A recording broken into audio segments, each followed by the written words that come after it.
Content warning for the following topics. That's because we are talking about kind of the most incredible piece of D&D media ever made. Mazes and monsters. Honestly though, there are some serious topics inbound, so if you want to peace out on this stuff, that's totally cool. It's Dragon Week, which means there's hundreds of amazing videos by content creators linked in the playlist below. Check that out and maybe discover some great new creators. So Mazes and Monsters is a movie from 1982 starring Tom Hanks, Thomas the Hank Engine himself, in his first TV movie role. So you know this movie's gotta be good. The title is an obvious reference to Dungeons and Dragons, the game that kills children.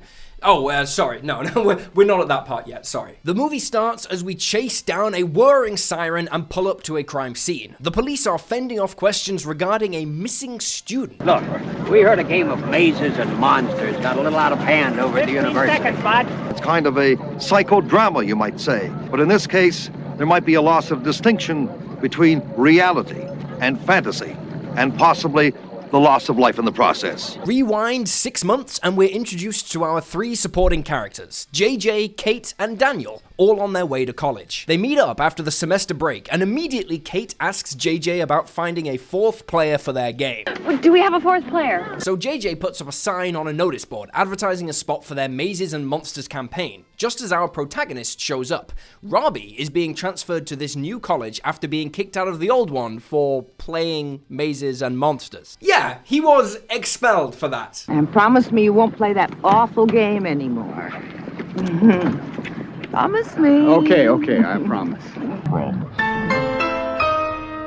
In the cafeteria, JJ notices Robbie looking at his poster advertising the game and immediately tries to press gang him into joining, but Robbie bravely declines. Later on, Robbie goes to a party at JJ's and meets Kate, and because she has breasts, he agrees to join a game of Mazes and Monsters. Well, if you're gonna be there, I guess we'll have to give it a shot. All right. So the gang have their first session complete with spooky candles. I'm Glacia the Fighter. I am Freelick, the Frenetic of Glossamere. I am Pardieu, a holy man. And I am Pisswarble, currently unemployed kobold dance instructor. Honestly though, the game they play is a pretty accurate representation of D&D. Nobody rolls any dice and it's played way too serious, but you can tell the writers clearly understood the game, at least in theory. The gang starts playing regular sessions together and everyone becomes friends. Robbie then trauma dumps on Kate about the time his older brother, whose name is Hall, ran away to New York and never came back after Robbie gave him some money. Her response to this is to sleep with him, presumably because he's a cleric and everyone knows if you go down in the bedroom, you ain't never going down on the battlefield. Also, Tom Hanks' acting is genuinely great all the way through this movie. You can tell he's a really great actor even as a kid. Sometimes I wonder if I hadn't given him the money, he'd never... You know, this movie's pretty good. Just a lighthearted teen drama. You know that no Grant University student has ever committed suicide? What? I know. The caverns. The mysterious forbidden Peakwood Caverns. Boy genius, suicides in caverns. So, after Daniel postpones a D&D game, and Robbie and Kate can't make another game because they've got a date, JJ, the 16-year-old boy, decides to end his life at the Peakwood Caverns, which is the place we saw at the start of the movie with the cops and the missing student. 3 days without D&D, and he's already plotting suicide. I know this movie's meant to be about how dangerous D&D is, but that's kind of an endorsement for the game when you think about it. However, when JJ gets to the caverns, he just explores a bit before we cut to black and pick up at the next D&D session. Suddenly, JJ is acting all creepy, and then he kills his character by jumping down a pit, purposefully ending the campaign. Right, so what are we gonna do now? I'd like to propose a new game. Okay, Jigsaw, what are you cooking? Kind of an evolution of Mazes and Monsters. All in favor of starting a new game in Pequod Caverns, say aye. Aye. Almost certain death at the hands of Jigsaw Jr., but I do get to take a break from DMing. Aye.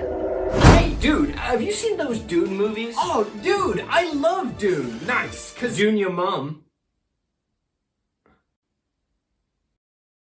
But seriously, yeah, those movies are awesome. Okay, well, how about a Dune-inspired campaign with epic monsters, vast deserts, 18 new species, 16 new subclasses, craftable magic items, chronomancy and graviturgical spells, and adorable familiars? Oh, we can do that? Hell yeah, we can! I've just grabbed Zaman's Guide to the End of Time. Zaman's Guide to the End of Time is a 700-plus page epic expansion to D&D. A desert punk setting of gunslinging, scorpion riding action with the all-new Gunner class, craftable ammunition, and modular firearms. It's got new mechanics for mounted combat and the paradox system to allow magical time travel and take the scale of your games to the ultimate level. Plus resources for running games, like a complete setting-agnostic city of temples, bazaars, and merchants that grows and changes in response to player choices. And of course, a full compendium of ready-to-roll epic monster hunt adventures that can be dropped right into an existing campaign or run as their own mega storyline, each playable at multiple levels to suit your party dynamic. Zaman's Guide to the End of Time is out now on Kickstarter, and if you use my link in the description, you get these stunning free dice when you back at any physical tier. Grab the ultimate D&D expansion today. So, the gang is going to the caverns to play D&D with JJ as the new DM. And I'm not gonna lie, it's dope. JJ rigs skeletons for jump scares and writes riddles on the walls. It's all going great. Until... Why don't we split up and each of us look for the herb? No, I don't think that's a good idea. Yeah, despite Reddit's clear warnings, they split the party, leaving Robbie alone, and then he's attacked by a monster. An actual monster demon attacks him in the caverns, complete with some top-tier Tom Hanks screaming.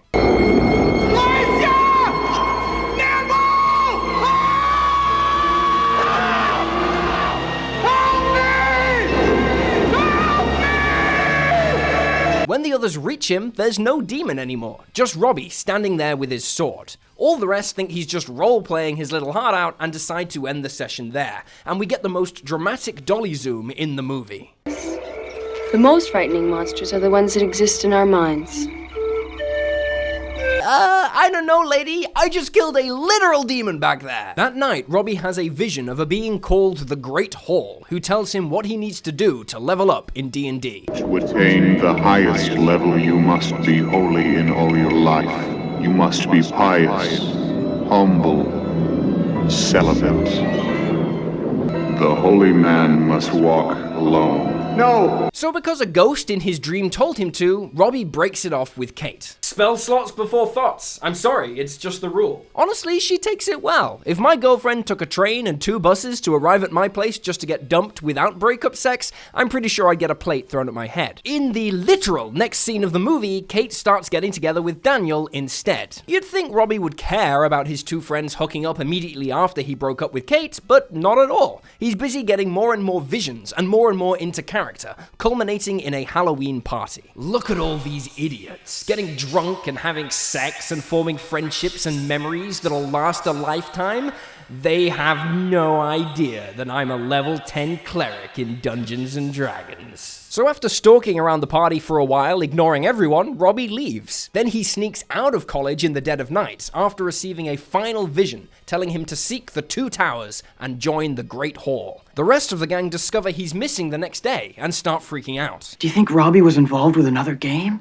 No. I mean, yeah, I know me and his best friend started banging like seconds after we broke up, but that's only a potential breach of friendship and trust. This is Dungeons and Dragons. It's way more serious. With the police involved, the gang think Robbie might have gone back to the caverns to live out the game. This is the scene where the movie began. Cue a bunch of fear-mongering as the cops ask questions, basically implying that playing mazes and monsters is about the worst thing a person can do. The kids deny having played the game to avoid being expelled. I sure hope this cop doesn't suspect I play Dungeons and Dragons. Luckily, my room filled with dragon miniatures, paint, and maps won't give anything away. What do you guys think happened?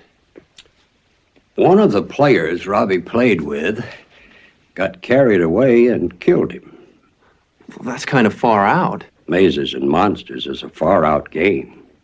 Swords, poison, spells, battles, maiming, killing. Hey, it's all imagination.